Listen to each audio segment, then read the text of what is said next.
উৎসব ঘিরে সাধারণ পণ্যের পাশাপাশি দেশের বাজারে বৃদ্ধি পায় ইলেকট্রিক ও ইলেকট্রনিক্স পণ্যের বিক্রি।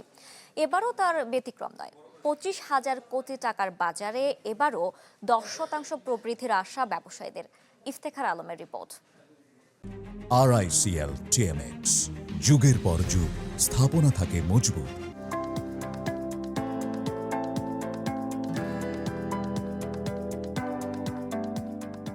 আধুনিকতা আর চলমান জীবনযাত্রার সাথে পাল্লা দিয়ে বাড়ছে ইলেকট্রিক ও ইলেকট্রনিক্সের চাহিদা। এক সময়ের বিলাসী পণ্য এখন পরিণত হয়েছে নিত্যদিনের ব্যবহার্যে।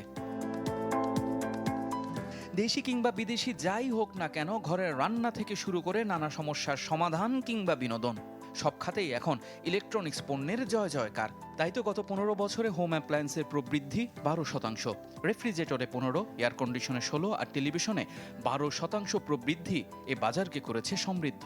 হোম অ্যাপ্লায়েন্সের যতগুলো পণ্য আছে আমাদের সবগুলো কালেকশনে আমাদের এই উৎসবকে কেন্দ্র করে আমাদের স্টকে অ্যাভেলেবেল আছে।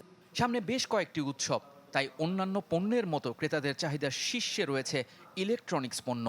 গরম পরিস্থিতি, ঈদ আর অন্যান্য উৎসব ঘিরে নানা ছাড় আর আধুনিক ডিজাইনের দিকে বাড়ছে ক্রেতাদের আগ্রহ।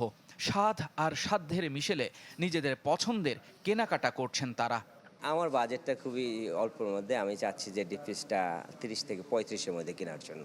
আমি পণ্য ইউজ করব, সর্বোচ্চ ফ্যাসিলিটি নেব, কিন্তু বিলটা যেন কম আসে। উৎসব ঘিরে যোগানো রয়েছে বেশ।